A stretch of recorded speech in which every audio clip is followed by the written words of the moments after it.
Oi, gente, tudo bem? Ai, como é que vocês estão? Tudo em paz? Pronto, gente, nas nossas duas aulas anteriores, nós falamos sobre a questão da tese, né, sobre a formação da introdução e a articulação da tese. Hoje eu vou falar de novo sobre tese, só que eu vou falar com uma ideiazinha a mais. Presta atenção. O que é que nós vamos trabalhar aqui hoje? Nós vamos trabalhar a relação da tese com a competência 3. O que é que tem a ver cada coisa? Primeira ideia, tese, nós já falamos. Tese é argumento, é ponto de vista. Então, essa ideia de argumentozinho, ela tem que responder à pergunta: eu pretendo defender que? Certo? Por exemplo, tem os maus hábitos alimentares. Eu pretendo defender que a influência midiática faz com que haja, né, entraves aí relacionados à questão dos maus hábitos alimentares. Eu pretendo defender que a indústria de fast food favorece uma questão de maus hábitos alimentares. Pronto, então isso aí é as minhas ideias de tese. A competência 3, ela fala exatamente o seguinte, ó: seleção, relação, organização, pode olhar no Enem, viu? E interpretação.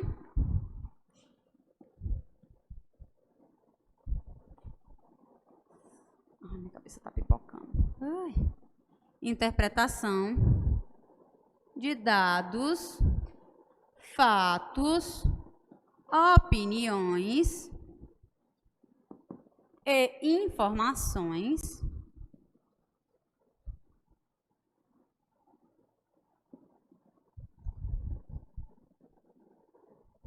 em defesa de um ponto de vista. Vou deixar esse espaçozinho aqui. Pronto. Então, observa aqui. A tese é o argumento, ok? Fica onde? Final da introdução, tá? Vou dar uma dicasinha para vocês. Se vocês forem fazer o texto de vocês, nós temos 30 linhas, certo? Nós temos 30 linhas. Então, nós vamos fazer o seguinte, ó. Introdução, 6 linhas. Cada desenvolvimento, um com 8 linhas e outro com 9 linhas. Vamos lá. 7, 8, 15, né? 7, 7, 14, 7, 8, 15. 15 mais 9, certo? 9, 5, 13. Então, aí, 23. Pronto. Sobrou 7 linhas para minha conclusão. É obrigado a seguir essa linha de raciocínio? Não. O que eu quero que vocês observem é o seguinte, ó. A sua introdução, ela tem que ser menor que o seu desenvolvimento e a sua conclusão. Lembrem disso. A introdução, ela sempre tem que ser menor que os desenvolvimentos e a conclusão. Silvalina, está muito grande esse número de linhas. Tá bom, então diminui. 6 linhas na introdução, vamos supor, ganha aqui 8 linhas na conclusão, por exemplo. Vai depender aí como você queira articular. Aí o que eu quero que vocês observem aqui? Ó, cada desenvolvimento, isso aqui é os desenvolvimentos, tá? 1 e 2. Cada desenvolvimento, ele tem um termo legal que nós corretores chamamos de discrepância de linhas. É passado para a gente isso no treinamento da correção. O que é essa discrepância de linhas?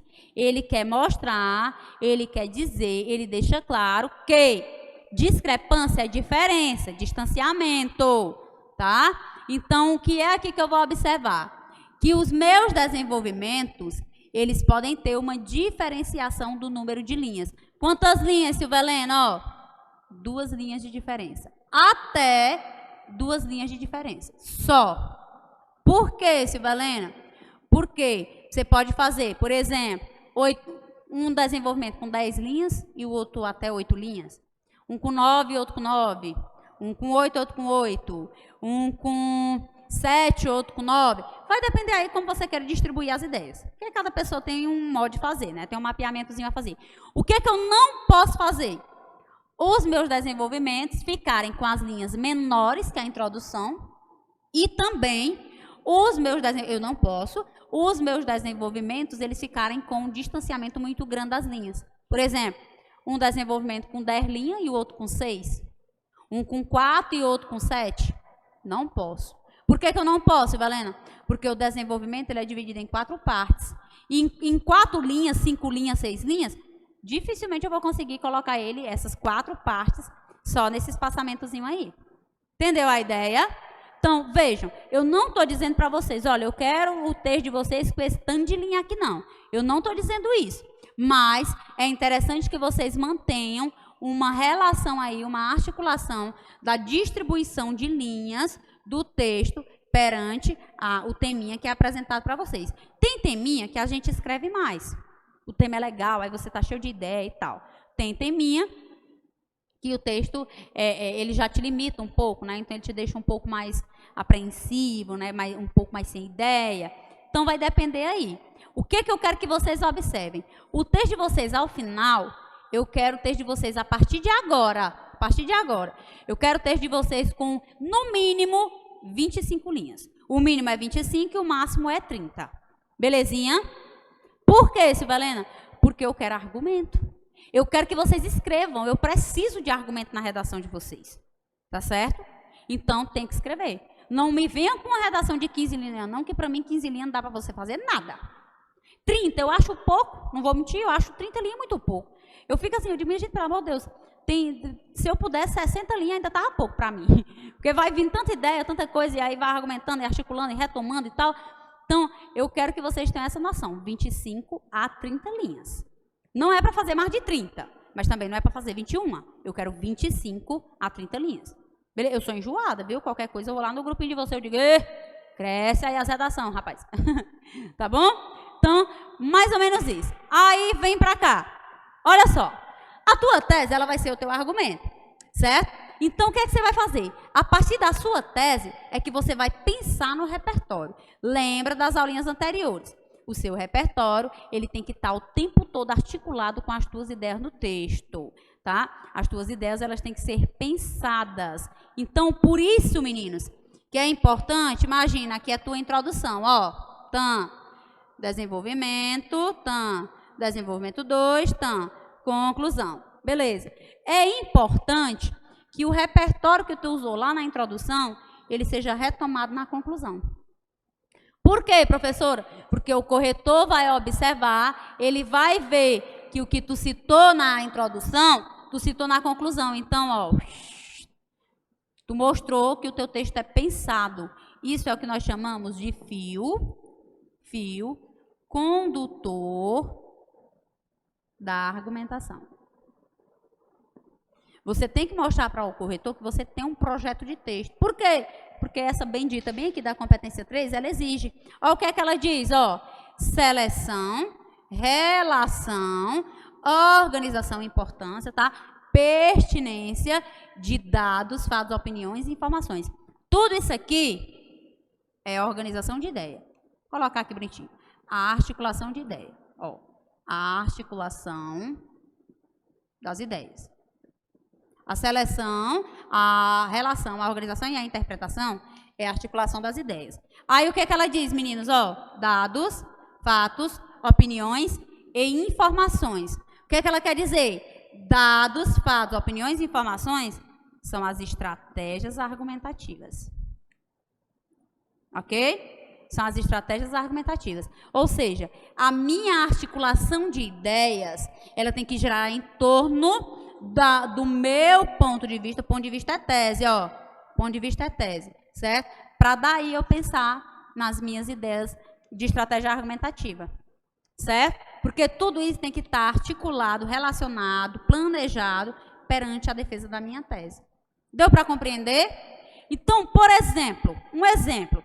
Você vai citar tese como mídia. Por exemplo, você quer usar a influência da mídia, né, a irresponsabilidade da mídia aí como tese. O que que eu digo como repertório para vocês? Vamos lá. Eu dou 2 repertórios para vocês. Primeiro, Escola de Frankfurt. Quem é que fala da Escola de Frankfurt? Vamos lá. 2 filósofozinhos maravilhosos. Primeiro, Theodor Adorno. E o segundo, Max Horkheimer. Max Horkheimer. O que ele diz? Eles falam sobre a questão da mercantilização da cultura. Como é isso, Silvia Helena? Ora, a mídia vende o que nós queremos que ela nos venda. Como assim? Eu dou informação demais para a mídia, acho que precisa daquele produto e a mídia me relaciona. Quer um exemplo? Pronto. Basta tu pensar.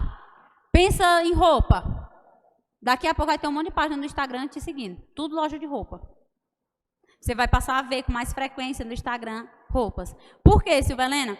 Porque nós temos até o microfone da câmera, por exemplo, ela dá essa informação, certo? Nós vivemos em uma sociedade do lucro.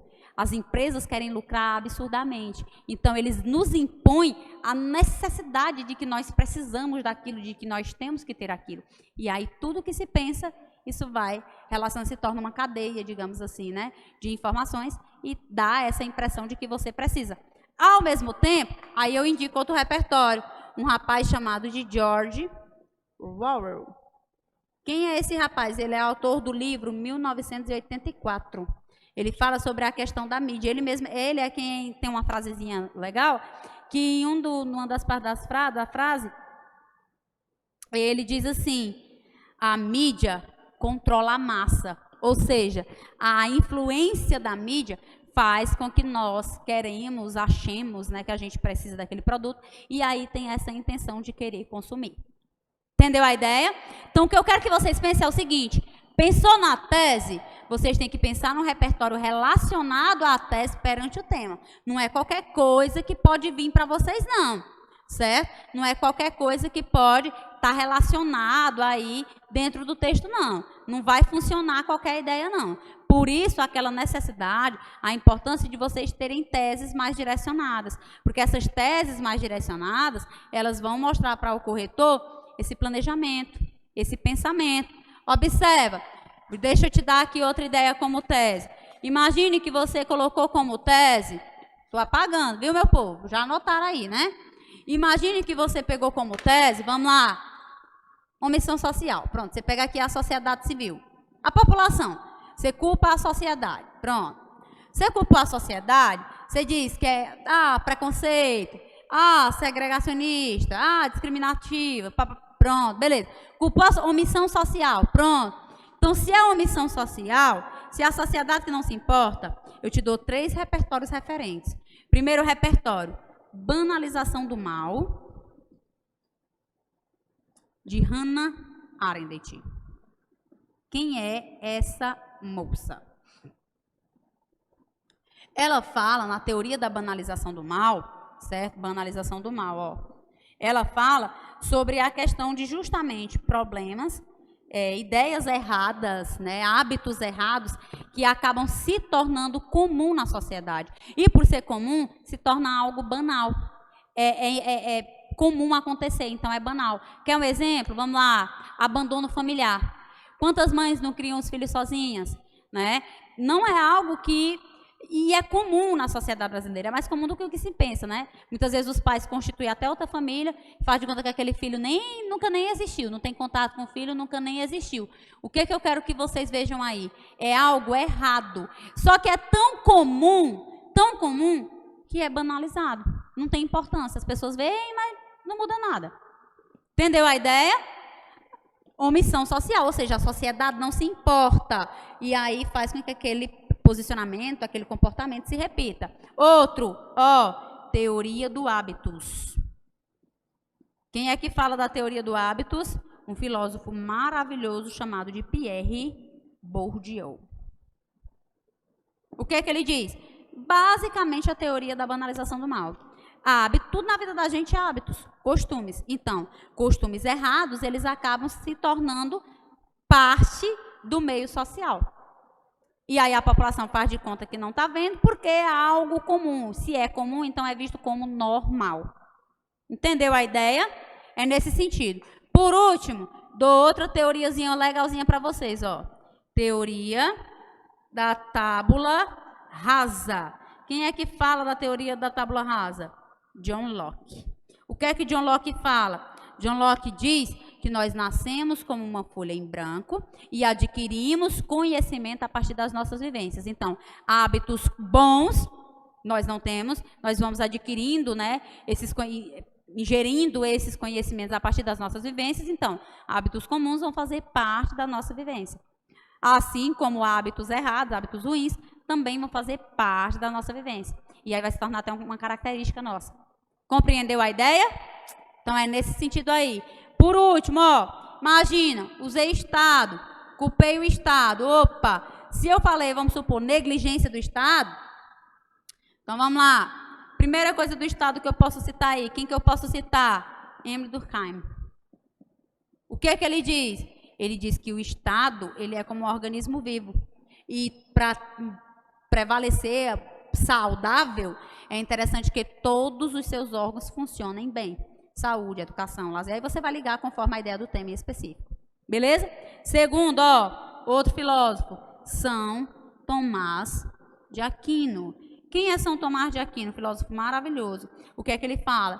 Todo indivíduo dentro de uma sociedade democrática tem importância. E diante disso tem direitos e deveres. Perfeito.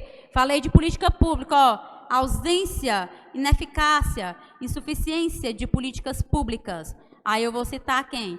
Políticas públicas sempre vão estar relacionadas a órgãos, ministérios, secretarias, digamos aí, instituições específicas, por exemplo, do índio, a FUNAI, do idoso, Estatuto do Idoso, da Criança, Estatuto da Criança e do Adolescente, certo? Então, sempre vai estar relacionado a órgãos.